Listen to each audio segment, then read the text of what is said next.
2000년 전 예수님과 교회를 핍박했던 죄인 중의 괴수 사도 바울이 오늘 저와 여러분에게 이렇게 축복합니다.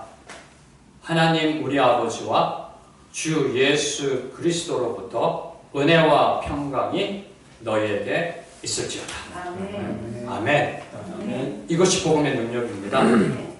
부활하신 예수 그리스도를 만난 사도 바울은 이전과는 달리 180도 바뀐 인생을 살았습니다. 반전의 멋진 역전 드라마를 썼던 인생이 바로 사도 바울의 인생입니다. 얼마나 감사한지요. 복음을 만난 자의 삶의 모습은 바로 이런 삶의 모습으로 바뀔 줄로 믿습니다. 오늘의 여러분의 예배드리는 그 각 처소에서 이 능력, 반전의 역사가 일어나기를 다시 한번 주님의 이름으로 선포합니다. 아니, 이 반전의 드라마를 여러분은 경험하셔야 합니다. 특별히 여러분의 자녀들의 삶 속에, 여러분의 부모 형제의 삶 속에 이런 사도 바울이 경험했던 예수 그리스도를 만남으로 180도 바뀐 그런 삶의 역사가 선포되기를 다시 한번 주님의 이름으로 축복합니다. 사도 바울은 자신이 그렇게도 핍박했던 교회를 자신의 손으로 세우는, 그리고 그렇게 픽박하며 박해하며 심지어 죽이기까지 했던 그 사람들을 예수 그리스도의 복음 앞으로 인도했던 주님의 일꾼이었습니다. 바로 그 예수 그리스도 앞으로 복음을 인도했던 그 교회 중에 하나가 바로 에베소 교회입니다. 바로 이 에베소 교회를 향해 보낸 편지, 이 에베소서는 특히 오늘날 우리에게 예수 그리스도의 복음이 무엇인지, 우리 믿음, 저와 여러분이 믿는다 하는 그 믿음의 본질이 무엇인지를 가르쳐주고 있는 귀한 말씀이 기록되어져 있습니다. 우리가 알고 있다고 하지만 실상은 놓치고 있는 부분을 깨우쳐주는 말씀이고요. 그리고 우리가 잘못 알고 있는 부분을 바로잡아주는 것이 바로 이 에베소서에 기록된 말씀입니다. 한마디로 말씀드리면 우리의 신앙의 기초를 다시 올바르게 세워주는 말씀, 그리고 우리의 신앙의 기초를 다시 굳건히 다져주는 말씀이 이 에베소서에 기록되어 있습니다. 행여라도 혹시라도 아는 거, 구속, 속량, 구원, 예수님의 은혜, 아는 거라고 생각하지 마시고 다시 한번 그 출발점에, 여러분의 신앙의 출발점에 서서 주님이 주신 은혜 속으로 들어가기를 소망합니다. 기본기가 올바로 다져져 있어야 흔들림이 없습니다. 그래서 너무나 감사한 것은 저희 교회 이 에베소서의 말씀을 저희로 하여금 은혜 받게 해주신 하나님께 너무나 감사합니다. 이제 막 새로 시작하는 생명의 길 교회, 하나님의 그 복음 앞에서는 그 기본기를 다시 한번 굳건히 다지는 그러한 은혜를 주신 주님께 감사합니다. 그리고 특별히 이제 막 신앙의 첫발을 내디신 우리 하영주 자매님과, 그리고 유튜브를 보면서 어떤 그 초신자의 어떤 성도님들이 계신다면 이 에베소서의 말씀은 여러분에게 신앙으로 복음으로 인도하는 귀한 주님의 말씀이 되리라 믿습니다. 지난번 말씀 거의 한 달 전이더라고요. 2월 23일 말씀인 에베소서 1장 1절에서 6절 말씀을 요약하면 사도 바울은 이렇게 선포합니다. 하나님은 창세 전에 저와 여러분 우리 성도들을 그리스도 안에서 선택하셨다. 그리고 사랑으로 거룩하고 흠이 없게 만드셨다. 그리고 더 나아가 우리를 그리스도로 말미암아 자녀 삼아 주셨으며 우리로 하여금 사랑하시는 자 안에서 거저 주시는 은혜의 영광을 찬송하게 하셨다라고 사도 바울은 선포했습니다. 네, 거의 한 달이 돼서 망각의 은혜 속에 계신 줄로 믿습니다. 그러나 다시 한번 한 달 전에 주셨던 그 은혜 말씀을 붙잡고 계속해서 저희들이 이제 오늘 주어지는 말씀의 은혜로 나아가기를 소망합니다. 지난주의 말씀 속에 특별히 그 하나님의 택하심과 자녀 삼아 주심의 그 은혜를 증거함 속에 사도 바울이 강조하며 반복한 표현은 그리스도 안에서라는 표현입니다. 그리스도 안에서, 그리스도로 말미암아 그의 사랑하시는 자 안에서. 이는 하나님의 선택과 예정의 구속사역이 예수 그리스도 안에서 성취되어짐을 암시하는 표현입니다. 성부 하나님의 구속사역이 성자 하나님 예수 그리스도 안에서 이루어짐을 암시하는 표현이 그리스도 안에서라는 표현입니다.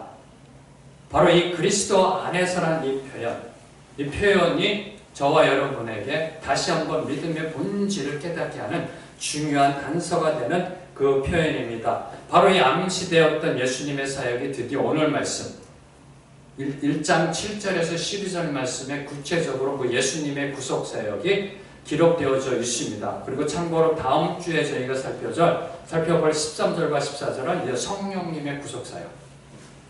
이제 1절에서 6절까지는 성부 하나님의 구속 사역, 7절에서 12절은 성자 하나님 예수 그리스도의 구속 사역, 13절과 14절은 성령 하나님의 구속 사역. 삼위일체 하나님의 구속 사역이 어떻게 이루어지는지를 지금 사도 바울은 저와 여러분에게 다시 한번 가르치고 있는 것입니다. 오늘 말씀 속에서도 반복하여 강조되고 있는 표현이 그리스도 안에서라는 표현입니다. 그리스도 안에서가 4번, 그리고 그의 안에서가 1번, 최소한 5번의 표현이 된 것이 그리스도 안에서. 바로 이 그리스도 안에서라는 표현을 중심으로 예수님의 구속 사역이 갖고 있는 특징 3가지를 오늘 말씀을 통해 은혜 받고자 합니다. 먼저 7절의 말씀을 보면 그리스도 안에서 성도들은 속량, 즉 죄사함을 받았다라고 선포하고 있고요. 그리고 8절에서 10절까지는 그리스도 안에서 하나님의 뜻의 비밀이 성도들에게 계시되었다. 그리고 11절과 12절에서는 그리스도 안에서 하나님의 기업이 된 성도들은 하나님께 영광 올려드리는 찬송이 되었다라고 사도 바울은 선포하고 있습니다. 먼저 오늘 말씀 7절 말씀을 보면 우리는 그리스도 안에서 그의 은혜의 풍성함을 따라 그의 피로 말미암아 속량 곧 죄사함을 받았느니라. 우리의 속량, 우리의 죄사함은 오직 예수 그리스도 안에서만 가능하다라는 진리를 사도 바울은 선포하고 있는 것입니다. 이 세상 다른 그 어떤 것으로도 저와 여러분은 속량 받을 수 없습니다. 그 어떤 것으로도 저와 여러분은 죄사함을 받을 수가 없습니다. 믿으시는지요? 네. 그래서 이 선언이 진리의 말씀입니다. 왜냐하면 오직 예수 그리스도만이 저와 여러분을 구원으로 인도하는, 속량으로 인도하는 유일한 길이기 때문입니다. 자, 그러면 사도 바울이 선포하고 있는 이 속량, 이 속량이라는 것은 무엇을 의미하는 것일까요? 죄사함은 어떻게 이루어지는 것일까요? 아마 여러분은 이 속량이라는 단어보다는 더 익숙한 단어가 아마 구속이라는 단어일 겁니다. 구속, redemption. 그래서 이 속량이라는 뜻은 이 구속이라는 뜻입니다. 속량을 다른 말로 하면 이 구속이라는 의미입니다. 그래서 이 속량이라는 의미는 당시 2000년 전에 그 당시 그 노예의 몸값을 지불하고 그를 사서 그에게 자유를 선포하는 것을 속량 또는 구속이라는 그러한 단어의 의미를 갖고 있습니다. 노예에 있던 사람, 그 사람을 대가를 지불하고 그 사람을 사서 그에게 자유를 선포하는 것. 그러면 저와 여러분은 도대체 누구의 노예였다는 것일까요? 이 속량 받기 위해서는 먼저 저와 여러분이 누구의 노예였었는지를 알아야 합니다. 성경은 이야기합니다. 저와 여러분은 죄의 노예였었다. 죄의 노예였었다. 따라서 이 속량, 죄사함이라는 것은 죄의 노예 상태에 있던 저와 여러분, 우리를 예수님이 대가를 지불하시고 저와 여러분을 사서 저와 여러분을 죄의 노예로부터 해방시킨 것을 의미하는 게 이 속량이라는 겁니다. 이전에는 죄에 눌려있는 상태, 이전에는 죄에 질질 끌려다니던 그런 비참한 존재에서 예수님이 대가를 지불하심으로 죄를 통제하는 존재로, 죄를 관리하는 존재로, 죄를 견제하는 존재로, 그런 존재로 변화되었다라는 선포가 바로 이 속량인 겁니다. 이 속량이 저와 여러분에게 이미 임했음을 선포합니다. 얼마나 감사한지요. 얼마나 감사한지요. 자, 그러면 예수님이 우리의 속량을 위해서 지불하신 그 대가는 무엇일까요? 속량을 위해서는, 구속을 위해서는 대가가 지불되어져야 합니다. 오늘 7절 말씀을 보면은 그의 피로 말미암아 속량 곧 죄사함을 받았다라고 기록되어져 있습니다. 속량, 죄사함을 받기 위해서 예수님이 지불하신 대가는 그의 피, 예수님의 피라고 사도 바울은 고백하고 있습니다. 죄에 노예했던 저와 여러분에게 자유를 주시기 위해, 우리의 죄를 속죄하기 위해 예수님이 지불하신 대가는 예수 그리스도의 피였던 겁니다. 그런데 그 예수 그리스도의 피를 사도 바울은 이렇게 설명하고 있습니다. 그의 은혜의 풍성함을 따라 그의 피로 말미암아. 예수님이 십자가에서 흘리신 보혈은 보통 은혜가 아니었습니다. 차고 넘치는 풍성한 은혜였다라고 사도 바울은 선포하고 있습니다. 그냥 은혜가 아니라 차고 넘치는 풍성한 은혜, 그 은혜가 예수 그리스도의 보혈이다. 이 은혜를 경험해 보셨는지요? 이 은혜를 받아 경험하고 계시는지요? 이 주님의 은혜를 맛보아 알지어다. 한 분도 빠짐없이 오늘 주님께 간구함으로 이 십자가의 은혜, 이 보혈의 은혜를, 풍성한 은혜를 맛보아 깨닫고 경험하고 할렐루야를 선포하는 저와 여러분이 되기를 다시 한번 주님의 이름으로 선포합니다. 예수님은 우리의 죄악을 다루실 때요, 세상 법정처럼 깐깐하게 다루지 않으셨습니다. 엄하게 다루지 않으셨습니다. 필요 이상으로 차고 넘치는 은혜로 우리를 품어주셨습니다. 사랑으로 품어주셨고 용서해 주셨고요. 그리고 우리를 구원해 주신 겁니다. 바로 이 대가가 하나님의 아들 예수 그리스도의 피였다는 사실입니다. 지금 너무 잔인하지 않은가요? 그럼 왜 꼭 그 대가가 피였어야 하는가? 왜 예수님은 저와 여러분을 구속하기 위해 피를 흘리셔야만 했는가? 왜 대가는 그 피였어야 하는가? 히브리서 9장 22절에 이렇게 기록되어져 있습니다. 율법을 따라 거의 모든 물건이 피로써 정결하게 되나니 피 흘림이 없은즉 죄사함이 없느니라. 저와 여러분이 믿는 진리의 말씀으로 믿는 성경은 이렇게 선포합니다. 피 흘림이 없으면 죄사함이 없다. 죄사함이 없다. 죄사함 받기 위해서는 반드시 피 흘림의 제사가 선결되어져야 한다는 겁니다. 그래서 1세기 초대교회 때는 세상 사람들이 이 기독교를 오해했던 겁니다. 피를 먹는 종교다. 피를 보는 종교다. 네. 좀 너무 잔인한 것 같습니다. 다른 방법으로도 좀 구속을 이루셨으면 얼마나 좋았을까. 그런데요, 피 흘림이 없은즉 죄사함이 없다는 건 성경적 가르침입니다. 하나님 나라의 원리입니다. 생명은 생명으로 갚아야 한다는 것이 그분의 뜻입니다. 저와 여러분이 이 성경적 가르침과 율법의 진리에 무릎 꿇고 나아갈 때 주님이 주시는 성령의 은혜가 임할 줄로 믿습니다. 만약에 이 부분이 잘 이해가 안 되시면 조금만 기다려 주세요. 조금 있으면 이제 저희가 하늘나라 가면 그때 가면 또 하나님께 여러분이 물어볼 수 있습니다. 피 외에는 다른 방법이 없으셨나요? 라고 하나님께 물어보시고요. 지금 이 순간에는 우리의 성경책에 기록되어져 있는 피 흘림이 없은즉 죄사함이 없다. 이것이 바로 하나님의 나라의 원칙입니다. 그래서 구약시대 때는 저와 여러분, 그 인간들의 죄, 이스라엘 백성의 죄를 속죄하기 위해서 짐승 제사가 이루어졌던 겁니다. 그러나 짐승의 피로는 완벽한 구속, 완벽한 죄사함, 완벽한 속량을 이룰 수가 없었습니다. 그래서 인간이 죄를 지을 때마다 수많은 짐승들이 피 흘리며 죽어갔던 것입니다. 만약에 지금도 오늘 저와 여러분이 살고 있는 이 21세기도 짐승 제사로 죄 사함을 구하고 있다면 아마 온 세상은 피바다일 겁니다. 아마 여러분의 집안은 피비린내 나는 그러한 상황 속에 살아가고 있을 겁니다. 그런데 감사한 것은 하나님의 아들이신 독생자 그 예수 그리스도께서 저와 여러분 우리를 위하여 희생 제물이 되시어 피 흘려 죽으심으로 단번에 한 번에 영원한 속죄를 이루셨습니다. 할렐루야. 이것이 바로 속량의 은혜고 이것이 바로 구속의 은혜입니다. 이 은혜를 경험해 보셨는지요? 다시 한번 선포합니다. 이 은혜를 맛보아 알지어다. 맛보아 알지어다. 맛보아 알아야 이게 얼마나 감사한 건지 영적 흥분이 되고요.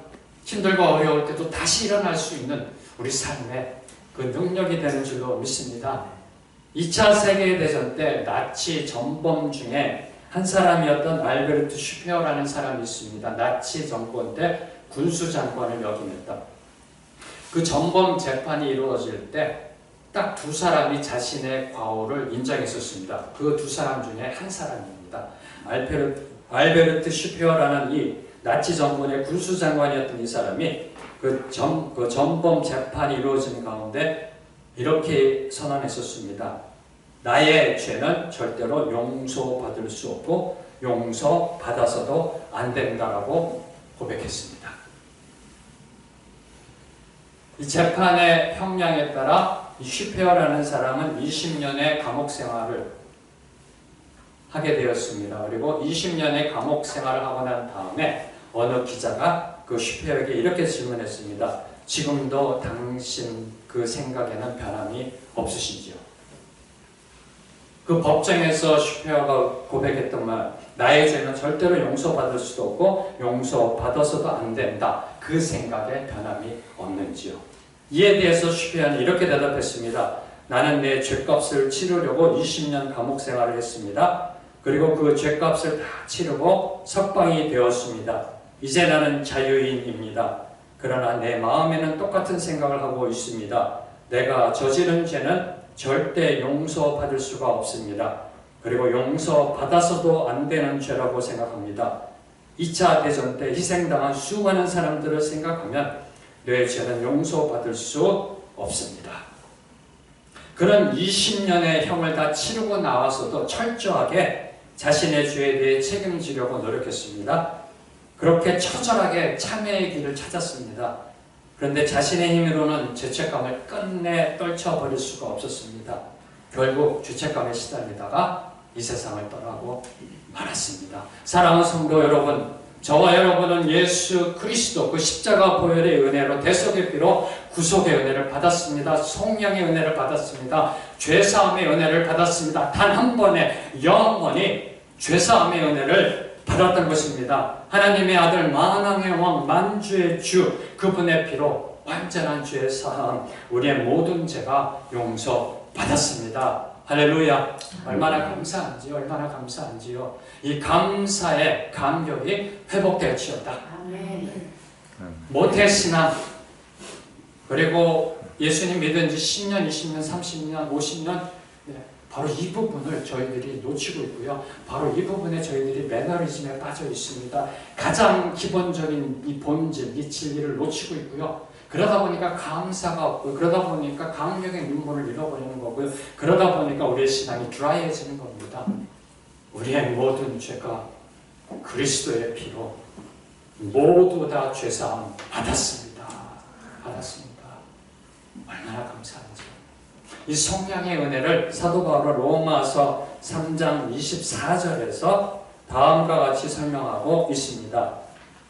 그리스도 예수 안에 있는 성령으로 말미암아 하나님의 은혜로 값없이 의롭다 하심을 얻은 자 되었느니라. 저와 여러분이 그리스도 예수 안에 있는 그 성령으로 말미암아 하나님의 은혜로 값없이 의롭다 하심을 얻은 자가 되었다. 죄사함을 받은 것도 감사한데 더 나아가 의롭다 칭함받는 그 정체성의 그 축복까지 받았다라고 사도 바울은 선포합니다. 사랑하는 성도 여러분, 오늘 솔직히 여러분이 여러분의 삶을 보시며 여러분의 마음을 보시며 한번 판단해 보십시오. 여러분은 의로운 사람인가요? 여러분, 예수님을 믿는 여러분, 예수님을 주로 고백하는 여러분, 예수님을 10년, 20년, 30년, 50년 믿은 여러분, 여러분은 의로운 사람이신가요? 전혀 죄가 없는 의인이신가요? 아닙니다. 저부터 먼저 고백합니다. 저는 하나님의 은혜를 감히 감당할 수 없는 죄인 중에 그것입니다. 그 십자가의 보혈의 그 은혜에 감히 그 앞에 나아갈 수 없는 죄인입니다. 본질상 진노의 자식입니다. 오늘도 죄와 함께 스트러글링하고 있는 연약한 인간입니다. 그런데 성경 말씀 이렇게 선포합니다. 값없이 의롭다 칭함을 받게 되었다. 무슨 뜻일까요? 예수 그리스도 그 거룩한 보혈로 저와 여러분을 덮어주셨다는 겁니다. 아직도 죄 속에서 스트러글링하고 있는 저와 여러분을 그 예수님의 거룩하신 보혈로 덮어주시고 하나님은 저와 여러분의 죄성을 보시는 게 아니라 저와 여러분을 덮고 있는 그리스도의 보혈을 보시고 황제며 너 의롭다라고 칭해 주셨다는 겁니다. 얼마나 감사한지요. 바로 이 의롭다 칭해 주신 것 때문에 저와 여러분이 죽음에서 영생으로 가는 축복을 받게 된 것입니다.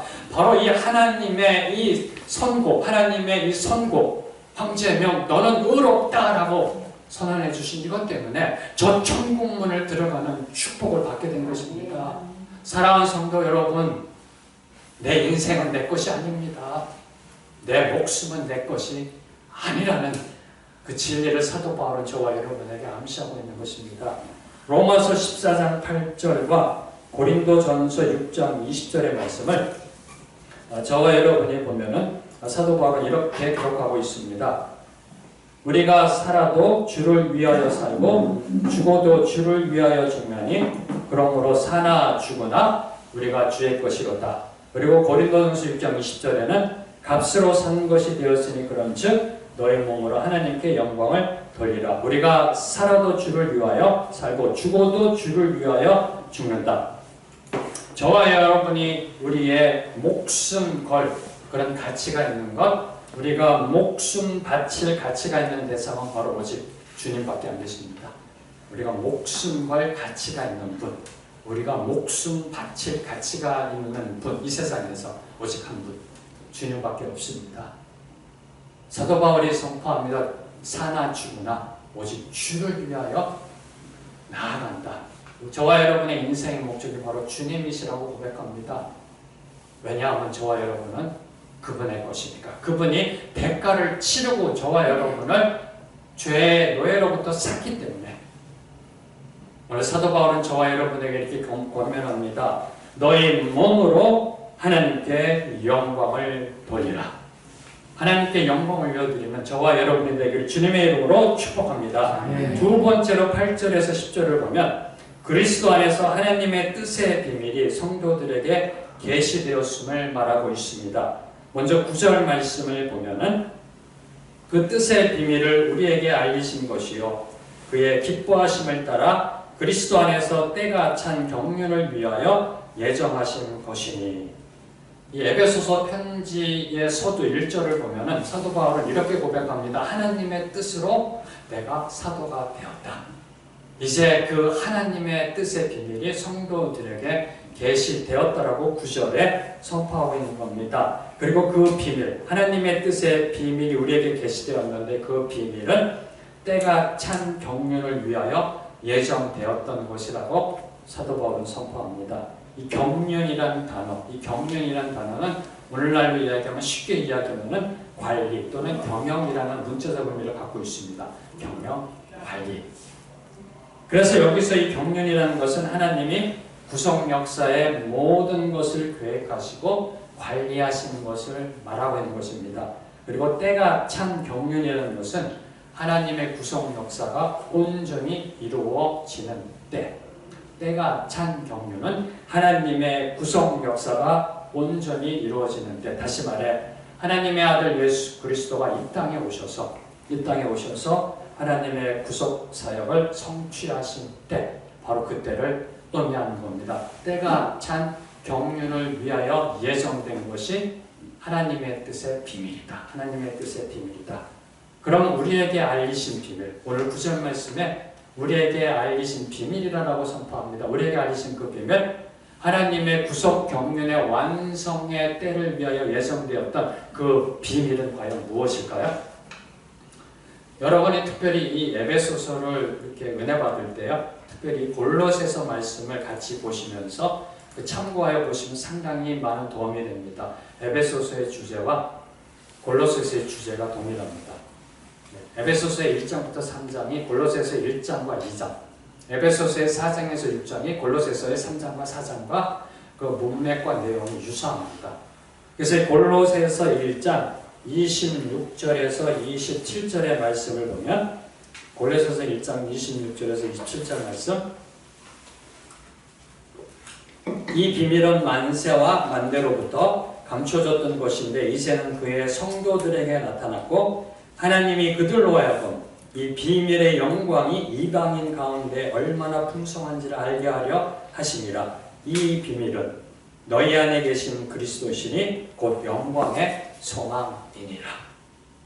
이 비밀은 만세와 만대로부터 감춰졌던 것이라고 사도 바울은 선포합니다. 그 감춰졌던 비밀이 드디어 계시되었다. 그 비밀은 다름 아닌 우리 안에 계신 예수 그리스도이시다. 곧 영광의 소망이다라고 선포합니다.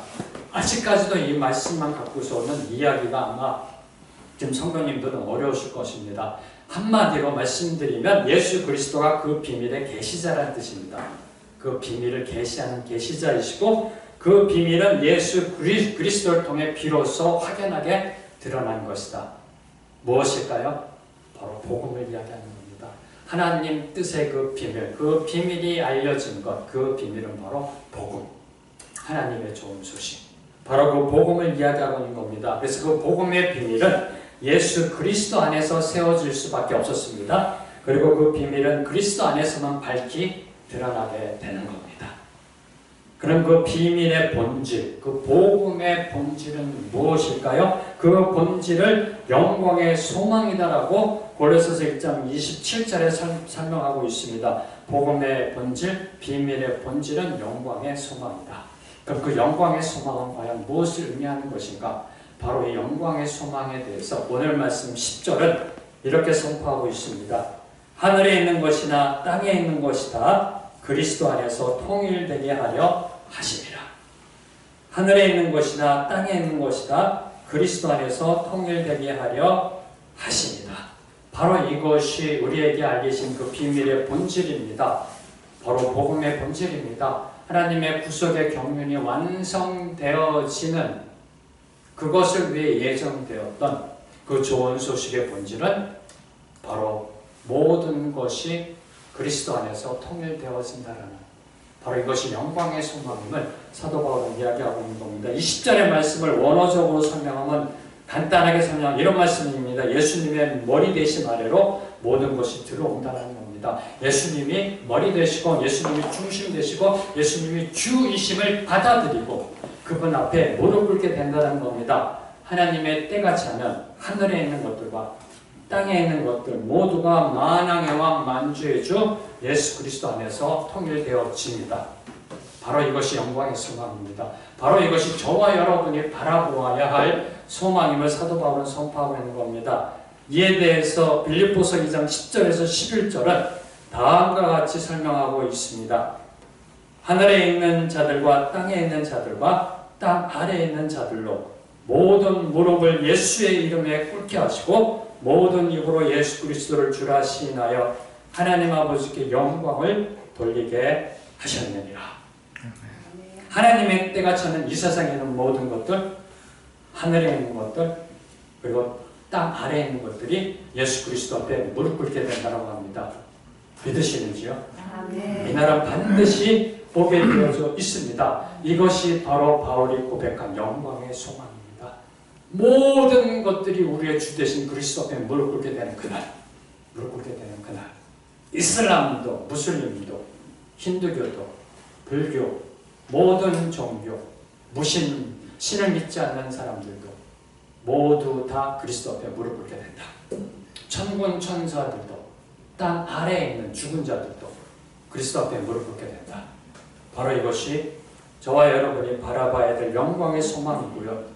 하나님이 창조 전에 이미 세워놓으신 그 하나님의 뜻이었다는 겁니다. 이 하나님의 뜻의 비밀이 이제 계시되었고 그것이 복음을 통해 저와 여러분에게 선포되었다라고 이야기하고 있는 겁니다. 이미 창세 전에 하나님이 세워놓으셨던 그 하나님의 뜻, 그 하나님의 뜻이 저 하늘에서 이루어진 것처럼 이 땅에 이루어지기 위해 세우는 것이 바로 예수님의 교회입니다.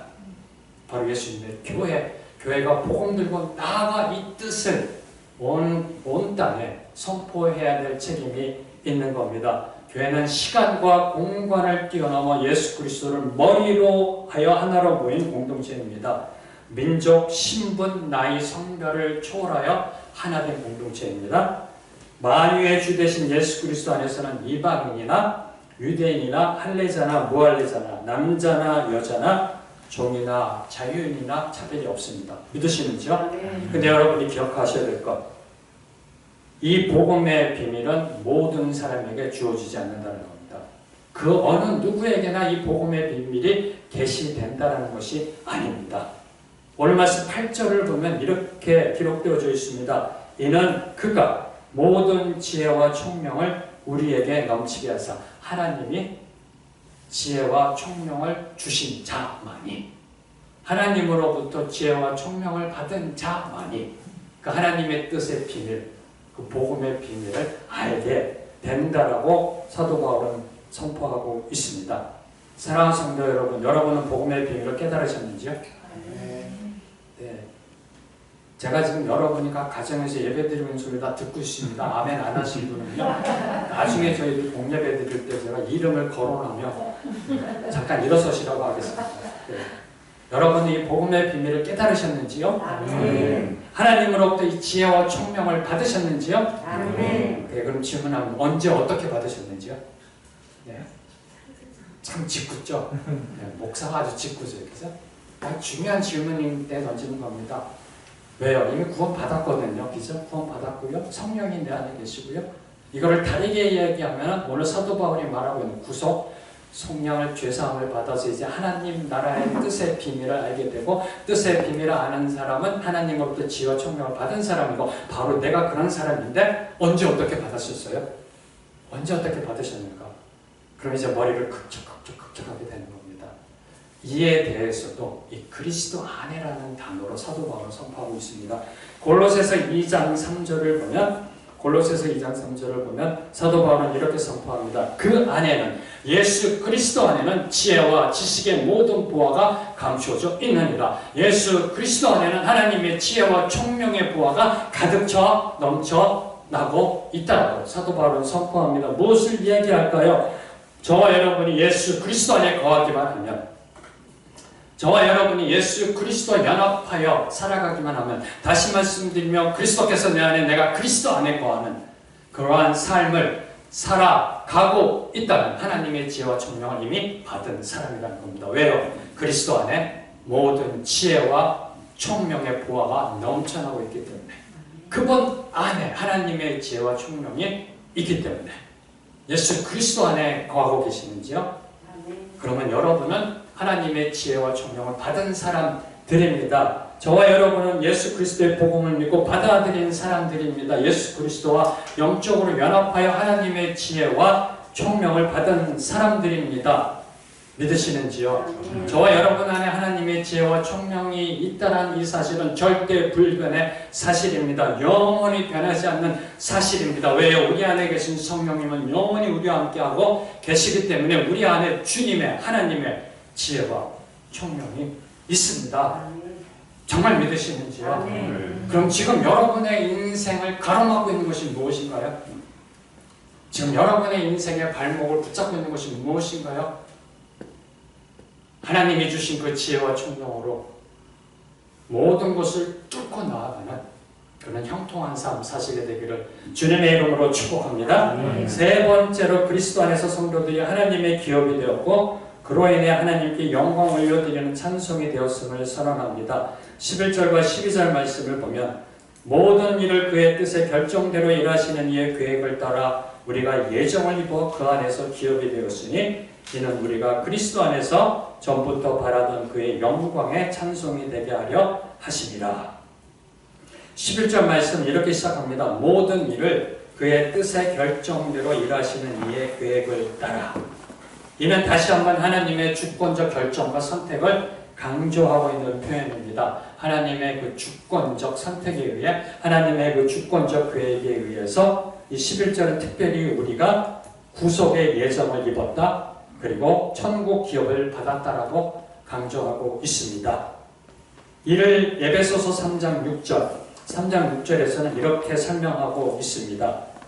이는 이방인들이, 이는이라는 것은 비밀입니다. 이 비밀은 이방인들이 복음으로 말미암아 그리스도 예수 안에서 함께 상속자가 되고 함께 지체가 되고 함께 약속에 참여하는 자가 됨이라. 바로 이 11절과 11절의 말씀을 좀 풀어 쓴 설명이 에베소서 3장 6절의 말씀입니다. 2000년 전 그 당시에 사도 바울이 이렇게 선포하는 겁니다. 하나님의 선택된 민족, 하나님의 선민 유대인뿐만 아니라 이방인도 예수 그리스도 안에서 구원받아 천국 본향을 기업으로 받은 상속자가 되었다라는 의미입니다. 이방인도 하나님의 보배로운 기업의 은혜를 받았다라는 겁니다. 이건 앞부분에서 저희가 살펴보았던 모든 것이 그리스도 안에서 통일된다라는 비밀의 다른 의미입니다. 유대인과 이방인이 하나 되어진다. 이방인과 유대인이 하나님의 예정으로 하나님의 기업이 되었다는 것입니다. 다시 말씀드리면 이방인과 유대인이 그리스도 안에서 통일되어져서 하나님 나라를 상속받는 공동 상속자가 되었다는 겁니다. 저와 여러분, 오늘 21세기를 살아가고 있는 저와 여러분, 대한민국 이방인도 저 하늘나라 시민권자가 되었습니다. 감사하지 않으세요? 한동안 우리나라가 경제적으로 어려울 때 이 사대주의적인 그런 마음이 있을 때는 미국 시민권 갖는 것이 꿈이요 로망이었습니다. 저와 여러분은 천국 시민권자입니다. 미국이 아닌 천국 시민권자입니다. 삼성그룹이 아닌 하나님 나라를 상속받는 상속자입니다. 믿으시는지요? 그럼 어깨 좀 치세요. 네. 여러분이 누구라고요? 천국 시민권자. 네. 그리고 하나님 나라를 상속받는 상속자. 예수 그리스도한테 상속받는 상속자. 어깨 펴시고 이제는 좀 정정당당하게 살아가시기를 좀 눌려있지 마시고요. 눌려있지 마시고 그렇게 살아가게 되기를 소망합니다. 저와 여러분은 이 온 천하를 소유한 백성입니다.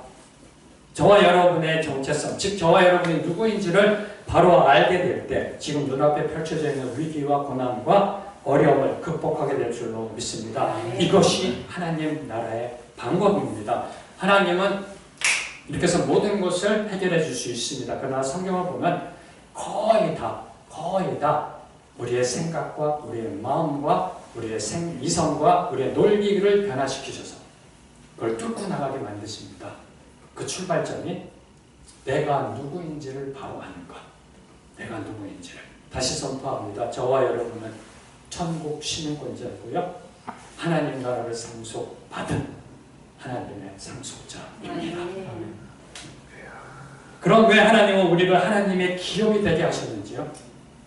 왜 하나님이 기업이 되게 하셨는가? 바로 12절에 이는 우리가 그리스도 안에서 전부터 바라던 그의 영광의 찬송이 되게 하려 하심이라라고 기록되어 있습니다. 12절에 시작되는 이는이라는 이 지시된 명사는 바로 10절을 가리킵니다.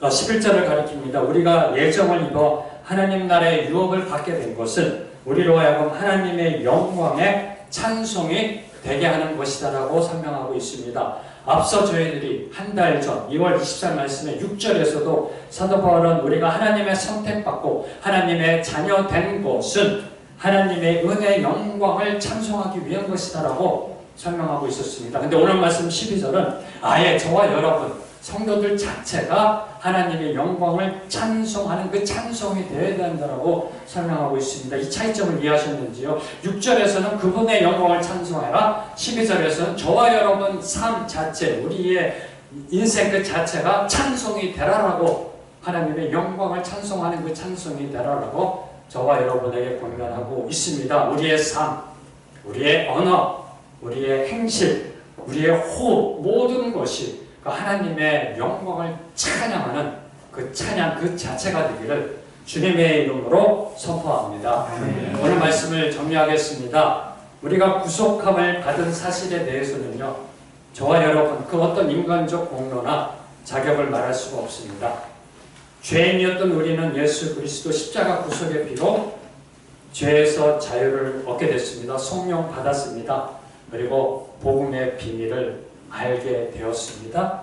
그리고 더 나아가 하나님 나라를 유업으로 받게 되었습니다. 얼마나 감사한지요. 이 넘쳐나는 풍성한 은혜 앞에 저와 여러분은 그냥 찬양할 수밖에 없음을 고백합니다. 그 어떤 다른 것으로 그 은혜 저희들이 고백할 수 있으면지요. 사랑하는 성도 여러분, 우리의 입술과 마음뿐만 아니라 우리의 삶으로 우리의 인생 그 자체로, 우리의 존재 그 자체로 하나님을 찬양하는 복된 주님의 백성 되기를 다시 한번 주님의 이름으로 축원합니다. 그래서 함께 찬양하실 텐데요. 우리의 죄사함, 우리의 성령은 오직 주님의 보혈 능력밖에 없음을 먼저 주님 앞에 고백하며 나아가겠습니다. 죄에서 자유를 얻게 하면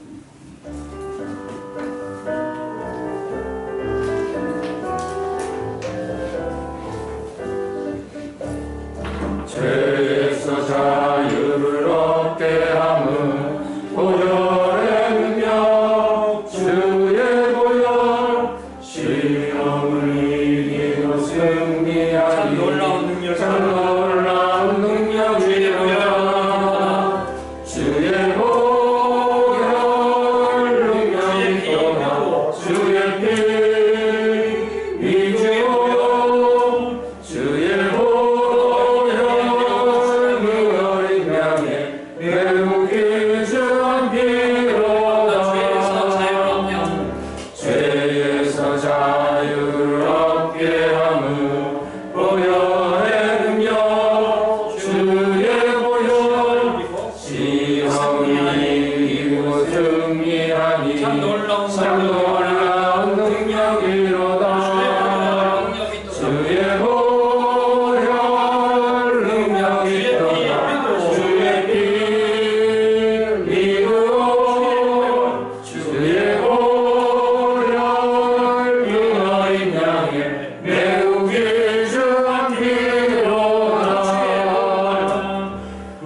주의